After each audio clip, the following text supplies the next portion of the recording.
मैं AVS के आपका अपने YouTube channel maths by AVS के पर स्वागत करता हूं। आज इस वीडियो में हम maths NCERT class 12 chapter number 2 exercise number 2.1 को पूरी तरह से डिटेल में सॉल्व करेंगे। डियर स्टूडेंट्स, इस पूरी एक्सरसाइज में हमें हर फंक्शन की प्रिंसिपल वैल्यू पता होनी चाहिए। अगर हमें प्रिंसिपल वैल्यू पता होगी तो हम सभी क्वेश्चंस को बड़े आराम से कर लेंगे। तो स्टूडेंट्स, आपको मैं फिर से रिकॉल करा रहा हूँ, सभी इन्वर्स ट्रिग्नोमेट्रिक फंक्शन की रेंज या तो -π/2 से π/2 के बीच होगी या 0 से पाई के बीच होगी। अब केवल 6 फंक्शन होते हैं हमारे पास, 6 में से 3 फंक्शन की रेंज -π/2 से π/2 तक होगी और वो 3 फंक्शन है हमारे sine inverse, cosec inverse and tan inverse. ये 3 ट्रिग्नोमेट्रिक फंक्शन की प्रिंसिपल वैल्यू -π/2 से π/2 तक होगी और जो बाकी 3 हमारे ट्रिग्नोमेट्रिक फंक्शन बचते हैं उनकी रेंज 0 से पाई होगी और वो 3 फंक्शन है हमारे cos inverse, sec inverse and cot inverse. I hope कि ये जो 2 बातें हैं आपको बड़ी काम आने वाली हैं। इस साइन इनवर्स, कोसेक इनवर्स और टेन इनवर्स की जो प्रिंसिपल वैल्यू रेंज है वो -π/2 से π/2 होगी और कॉस इनवर्स, सेक इनवर्स और कॉट इनवर्स की जो प्रिंसिपल वैल्यू है वो 0 से पाई होगी। चलिए क्वेश्चंस की तरफ चलते हैं। Exercise 2.1 question number 1, find the principal value of the following. Look, question number 1, sine inverse minus half. Students, you have to recall that what is the principal value of sine inverse x. देखिए, sine inverse x हमारा पहली category में पड़ता है जहां पर जो principal value होती है वो -π/2 से π/2 होती है। तो sine inverse sine x equals to x तभी होगा जब हमारा एक्स का वैल्यू कहाँ पे फॉल करेगा, -π/2 से π/2 के बीच में फॉल करेगा।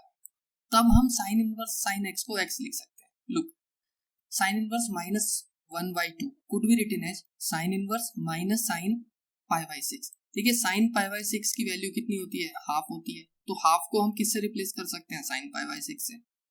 और माइनस साइन π/6 को लिखा जा सकता है sine minus π/6। Why? Because sine minus theta is equals to minus sine theta. Sine minus theta minus sine theta होता है, तो माइनस साइन π/6 साइन माइनस π/6 होगा। एनीवे, अब देखिए, ये जो आपका π/6 आया, माइनस π/6 आया, ये -π/2 और π/2 के बीच में है।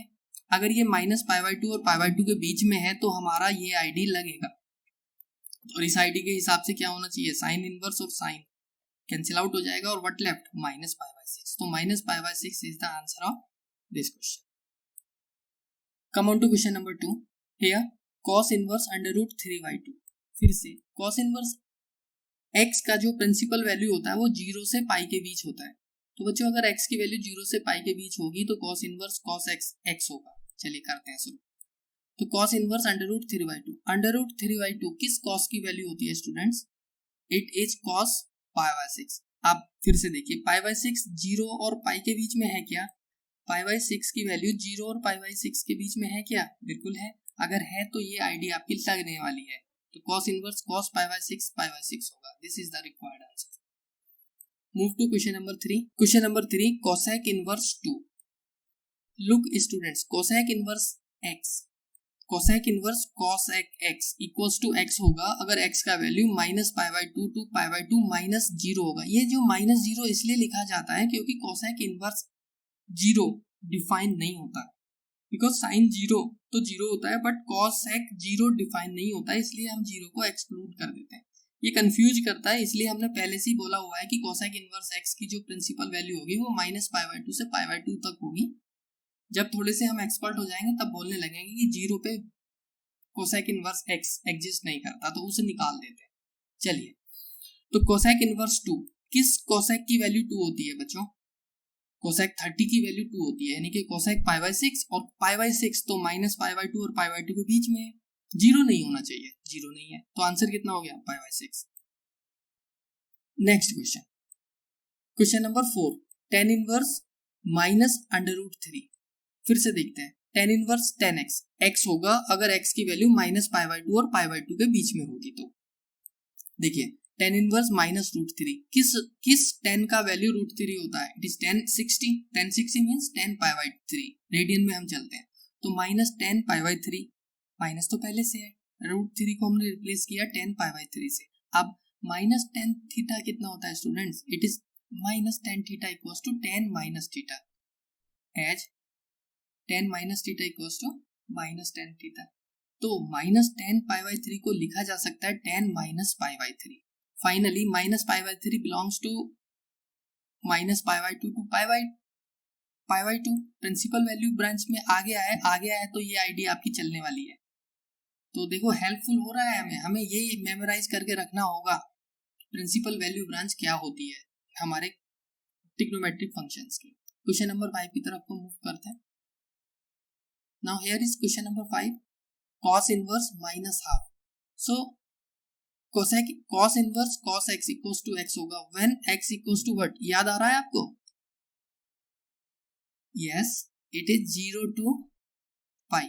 कोसेक इनवर्स x की जो प्रिंसिपल वैल्यू होती है वो 0 टू पाई होती है। चलिए, तो cos इनवर्स माइनस हाफ, ये बताइए हाफ किस cos की वैल्यू होती है? इट इज cos 60, तो minus cos pi by three लिख लेंगे। नाउ अगेन, अब इसे आपको माइनस को एडजस्ट करना है। अब देखिए cos pi minus theta students कितना होता है? माइनस cos थीटा होता है। ये इसलिए होता है क्योंकि हमारा जो pi minus theta second quadrant में लाई करेगा और सेकंड क्वाड्रेंट में cos थीटा माइनस होता है। तो cos pi minus theta equals to minus cos theta. So minus cos pi by three could be written as cos pi minus pi by three. Again pi minus pi by three को solve कर लीजिएगा, it becomes 2 pi by three. अब देखिए 2 pi by three zero और पाई के बीच में है क्या? हाँ है, तो अगर है तो ये वाला आईडी चलने वाला है, cos inverse cos x equals to x। तो आंसर आ गया आपका 2 pi by three. Come on to question number 6, tan inverse minus one. फिर से बताओ मुझे tan इनवर्स की प्रिंसिपल वैल्यू क्या होगी? It is minus pi by two to pi by two. तो ठीक है, हम यहाँ पर एनी हाउ जो 1 को लिखेंगे वो कितना लिखेंगे? 10 पाई बाई 4, और माइनस 10 पाई बाई 4 कितना होता है? 10 माइनस पाई बाई 4 होता है। और अब यहाँ पर आईडी लग जाएगी क्योंकि माइनस पाई बाई 4 हमारा किसको बिलोंग करेगा? माइनस पाई बाई 2 से, ये ओपन इंटरवल में रहेगी, माइनस पाई बाई 2 से पाई बाई 2 को बिलोंग करेगा। तो आंसर आ गया हमारा minus pi by 4। Come on to question number 7, sec inverse 2 by root three. देखिए सेक इनवर्स सेक एक्स होगा अगर x का वैल्यू 0 और पाई के बीच में होगा। तो पाई बाई 2 पे सेक इनवर्स पाई बाई 2 पे सेक एक्स एग्जिस्ट नहीं करता, इसलिए ये रेंज में नहीं होगा, पाई बाई 2 रेंज में नहीं होगा। एनीवे, हमें ज्यादा कंफ्यूज होने की जरूरत नहीं है, बस हम इतना सा याद रखें कि सेक इनवर्स x का जो प्रिंसिपल वैल्यू होगा वो 0 से पाई होगा, पाई बाई 2 नहीं होगा। थोड़े से एक्सपर्ट हो जाएंगे तो उसके बाद हम ये बात भी समझ जाएंगे। Sec inverse 2 by root three equals to sec inverse sec pi by 6, because sec pi by 6 कितना होता है? 2 बाई रूट थ्री। अब पाई बाई 6 तो हमारा रेंज में आ रहा है, तो हमारी ये आईडी लगने वाली है। अगर ये आईडी लगेगी तो ये खत्म हुआ, आपका आंसर कितना है? Pi by 6। चलिए question number 8, cot inverse under root three. फिर से बताइए कॉट इनवर्स एक्स की प्रिंसिपल वैल्यू कितनी होगी? 0 to pi. Under root three को कितना लिखा जा सकता है कॉट के टर्म्स में? इसे लिखा जा सकता है कॉट पाई बाई 6। अब देखो पाई बाई 6 हमारी 0 और 6 के बीच में है, तो कॉट खत्म हुआ, आंसर आया pi by 6। Question number 9, cos inverse minus 1 upon root 2। अब देखिए कॉस इनवर्स आ गया, ये क्वेश्चन रिपीट हो रहा है। आप बता सकते हो कॉस इनवर्स एक्स का प्रिंसिपल वैल्यू कितना होता है? It is 0 to pi. देखिए cos inverse minus 1 by root two. अब 1 बाई रूट टू की वैल्यू पुट करिए। 1 बाई रूट टू को कितना लिखा जा सकता है cos के टर्म्स में? It is cos pi by 4। cos 45 की वैल्यू होती है, और cos 45 कितना होता है? cos pi by 4। अब देखिए माइनस cos थीटा है, अब माइनस cos थीटा को कितना लिख सकते हैं? Minus cos theta equals to cos pi minus theta लिखा जा सकता है। तो आप माइनस cos पाई बाई 4 को लिख सकते हैं cos pi minus pi by 4। अब पाई माइनस पाई बाई 4 को सॉल्व कर लीजिएगा और ये आ जाएगा हमारा एलसीएम लेने के बाद 3 पाई बाई 4। अब देखिए 3 पाई बाई 4 क्या 0 और पाई के बीच में है क्या? हाँ है, तो तो 0 और पाई के बीच में अगर है तो ये वाला आईडी आपका चलने वाला है, आप इस आईडी को लगा लीजिएगा, cos इनवर्स से cos कैंसिल आउट हो जाएगा, आंसर आ जाएगा 3π/4। Now move to question number 10। देखिए question number 10, cosec inverse minus √2। आप याद करिए cosec इनवर्स x की प्रिंसिपल वैल्यू कितनी होगी, इट इज -π/2 टू π/2, 0 नहीं होगा, ठीक है। तो cosec इनवर्स -√2, किस cosec की वैल्यू √2 होती है, इट इज cosec π/4, तो लिख दीजिए cosec π/4, माइनस लगा रहेगा। अब इस माइनस को एडजस्ट करते हैं, एज cosec माइनस थीटा कितना होता है स्टूडेंट्स, माइनस cosec थीटा, तो माइनस cosec थीटा को कितना लिख सकते हैं आप, cosec माइनस थीटा, तो माइनस cosec π/4 को आप लिख सकते हैं cosec माइनस π/4। अब आपको बस ये चेक करना है कि ये जो एंगल लिखा हुआ है, ये एंगल हमारा -π/2 से π/2 के बीच में होना चाहिए, क्या है, क्या हाँ है, अगर है तो ये वाला आईडी आपका लगने वाला है, तो आंसर आ गया आपका -π/4। क्वेश्चन नंबर 11 की तरफ मूव करते हैं। देखिए क्वेश्चन नंबर 11 में हमें सॉल्व करना है, find the value of the following, tan inverse 1 plus cos inverse -½ plus sin inverse -½ अब हमें इनकी अलग अलग अगर हम वैल्यू निकाल लें और उनका सम कर लें तो हमारा आंसर आ जाएगा, तो हम इनकी अलग अलग वैल्यू निकालते हैं। देखिए tan इनवर्स 1 को कितना लिख सकते हैं, tan इनवर्स 10π/4, और चूंकि tan इनवर्स का प्रिंसिपल वैल्यू -π/2 से π/2 के बीच में होता है, तो आप ये देखिए कि π/4 इन दोनों के बीच में है क्या, हाँ है, तो आपका tan इनवर्स 1 की वैल्यू कितनी आ गई, π/4। आगे बढ़ते हैं, cos इनवर्स -½ को कितना लिख सकते हैं आप, cos inverse minus cos π/3, because cos π/3 कितना होता है बच्चों, 1/2। अब माइनस cos π/3 को आप आईडी के हिसाब से सॉल्व करें, माइनस cos थीटा कितना होता है, cos π माइनस थीटा होता है, तो माइनस cos π/3 हो जाएगा cos π माइनस थीटा, थीटा को रिप्लेस कर दीजिएगा π/3 से, आप इसे सॉल्व करिए, कितना आने वाला है 2π/3। अब क्या 2π/3 cosec इनवर्स x की प्रिंसिपल वैल्यू के बीच में है क्या, देखिए प्रिंसिपल वैल्यू तो 0 से पाई होती है, हाँ तो 0 से पाई के बीच में ही है ये, तो इसलिए आपका ये फाइनल आंसर कितना आ जाएगा, ये कैंसिल आउट हो जाएगा और ये बचेगा 2π/3। साइन इनवर्स -½ साइन इनवर्स -½ को लिखते हैं हम sine inverse minus sine π/6, half sine π/6 की वैल्यू होती है, और माइनस साइन थीटा होता है साइन माइनस थीटा। अब देखिए ये -π/6 -π/2 और π/2 के बीच में है, तो ये साइन से साइन इनवर्स कैंसिल आउट हो जाएगा और आंसर आएगा -π/6। अब देखिए आपके पास tan इनवर्स 1 की वैल्यू आ गई, cos इनवर्स हाफ की वैल्यू आ गई और साइन इनवर्स -½ की वैल्यू आ गई। इसे इक्वेशन 1, 2 और 3 कॉल किया और तीनों को आपस में जोड़ने के बाद आपके पास ये क्या आ गया, दिस इज द क्वेश्चन, और इनको सबको सॉल्व करने के बाद आपका आंसर आया फाइनली 3π/4। नेक्स्ट क्वेश्चन की तरफ को मूव करते हैं स्टूडेंट्स। क्वेश्चन नंबर 12 को भी हम इसी फैशन में सॉल्व करेंगे, अलग अलग वैल्यू निकालेंगे और उन्हें ऐड कर लेंगे। cos inverse half equals to cos inverse, अब ये हाफ किस cos का वैल्यू होता है, it is cos 60, that is cos π/3, so answer आया आपका π/3। इसे π/3 इसलिए लिखा जा सकता है क्योंकि π/3 किसको बिलोंग कर रहा है, आपकी जो प्रिंसिपल वैल्यू होती है हमारी cos इनवर्स की प्रिंसिपल वैल्यू 0 to π होती है बच्चों, ये बहुत काम देने वाला है, π/3 आ गई। अब साइन इनवर्स हाफ को लिख सकते हैं sine inverse sine π/6, because π/6 sine π/6 half होता है। अब ये साइन से साइन कैंसिल आउट हो जाएगा बिकॉज π/6 बिलोंग्स टू π/6, माइनस π/2 से π/2 के बीच में होता है, अगर ये माइनस π/2 से π/2 के बीच में होता है तो ये वैल्यू आ जाएगी π/6।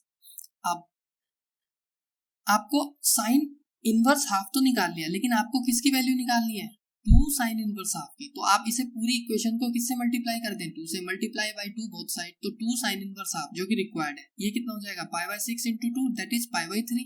अब इक्वेशन नंबर 1 और इक्वेशन नंबर 2 को जब ऐड करेंगे तो आपके पास पूरा क्वेश्चन आ जाएगा लेफ्ट हैंड साइड में और राइट हैंड साइड में आपका आंसर आ जाएगा। ठीक है students, now move to question number 13। अब देखिए क्वेश्चन नंबर 13 में क्या कह रहा है, बड़ा अच्छा सवाल है, ये इंपॉर्टेंट भी है। साइन इनवर्स x की वैल्यू y है, तो आपका y क्या होगा। देखिए आपको ये पता है कि जो डोमेन है हमारा साइन इनवर्स का वो -1 से 1 होगा, -1 से 1 होगा, यानी कि जो हमारी जो x की वैल्यू हम दे सकते हैं वो कितनी दे सकते हैं, -1 से 1 दे सकते हैं। डोमेन हमारा एक्स एक्सिस में ही होता है, इनपुट जो जिसे कहते हैं हम लोग। तो एक्स की वैल्यू कहाँ से कहाँ तक हो सकती है, -1 से 1 तक हो सकती है इस पर्टिकुलर एक्स की वैल्यू। और इस y की वैल्यू कहाँ से कहाँ तक हो सकती है, ये हो सकती है जो प्रिंसिपल वैल्यू होती है हमारी साइन इनवर्स x की, वो होती है -π/2 से π/2। अब देखिए -1 < x < 1, क्योंकि जो साइन इनवर्स x का जो ग्राफ अगर हम देखें तो वो उसकी वैल्यू -1 से 1 होती है। अब देखिए इस x को साइन इनवर्स x बनाना है तो क्या करना पड़ेगा, पूरी की पूरी इक्वेशन को साइन इनवर्स x लेना पड़ेगा। ले लेते हैं, तो sine inverse -1 < sine inverse x sine inverse 1। अब देखिए इस साइन इनवर्स x को हम किससे रिप्लेस कर सकते हैं, y से। तो साइन इनवर्स x को तो हमने y कर दिया। अब साइन इनवर्स 1 को कितना लिखा जा सकता है, -π/2। देखिए फिर से 1 को कितना लिख सकते हैं आप, sin π/2, और sin π/2 को लिख सकते हैं sin -π/2। तो ये π/2 आ गया फाइनली। साइन इनवर्स 1 को कितना लिख सकते हैं आप, π/2। तो फाइनली y का वैल्यू कहां से कहां तक आ गया, -π/2 से π/2। So the option B is correct answer. Last question of this exercise, tan inverse √3 माइनस sec इनवर्स -2। देखिए बच्चों इसे 1 बाय 1 सॉल्व करते हैं। tan इनवर्स √3 माइनस sec इनवर्स -2। अगली लाइन में √3 किस tan की वैल्यू होती है, इट इज tan π/3। तो √3 को tan π/3 से रिप्लेस कर दिया। sec इनवर्स माइनस किस sec का वैल्यू 2 होता है, it is sec 60 that is sec π/3। अब ये माइनस sec थीटा है। अब माइनस sec थीटा को कैसे एडजस्ट करेंगे, as minus sec theta is equals to sec pi minus theta, because pi minus theta lies in second quadrant. Pi minus theta lies in second quadrant, and in second quadrant sec theta is minus. तो sec pi minus theta will be equals to minus sec theta. तो ये students ये minus sign adjust हो गया sec pi minus π/3 से। अब pi minus π/3 को solve कर लेते हैं, ये आ जाता है हमारा 2π/3। अब देखिए tan इनवर्स tan π/3 कितना हो जाएगा, π/3, because π/3 lies between -90 to +90, that is -π/2 to π/2। Similarly sec inverse का प्रिंसिपल वैल्यू होना चाहिए 0 to π। अब 0 to π के बीच में ही है ना 2π/3, तो ये भी खत्म हो जाएगा। तो π/3 minus 2π/3 will be the answer. So answer is -π/3। Option B is correct here. So students I hope कि ये वीडियो आपको समझ आया होगा। कमेंट्स में जरूर बता दीजिएगा कि इस तरह का वर्क आपको अच्छा लग रहा है कि नहीं लग रहा है। मुझे तो लग रहा है कि इस तरह से थोड़ा सा काम फास्ट हो जाता है, हमारा वर्क फास्ट हो जाता है। वर्क फास्ट होने से हमारा वीडियो भी थोड़ा सा छोटा बनता है। अदरवाइज हम लाइव भी सॉल्व करेंगे। लाइव सॉल्व करने में थोड़ा सा परेशानी ये आती है कि वीडियो हमारा थोड़ा सा लेंदी हो जाता है, लिखने में समय लगता है, तो हम लिखने का टाइम काट लेते हैं। चलिए स्टूडेंट्स नेक्स्ट वीडियो में मिलते हैं। और हाँ, नेक्स्ट वीडियो में मैं आपको बता दूं कि नेक्स्ट एक्सरसाइज 2.2 को सॉल्व करने के लिए आपको किसी भी इनवर्स ट्रिग्नोमेट्रिक फंक्शन मेमोराइज करने की जरूरत नहीं है। हमने 11th क्लास में जो ट्रिग्नोमेट्रिक फंक्शंस मेमोराइज कर रखे हैं, हम उन्हीं को यूज करके पूरी की पूरी एक्सरसाइज 2.2 को सॉल्व कर सकते हैं। चलिए मिलते हैं एक्सरसाइज 2.2 में, तब तक के लिए नमस्कार।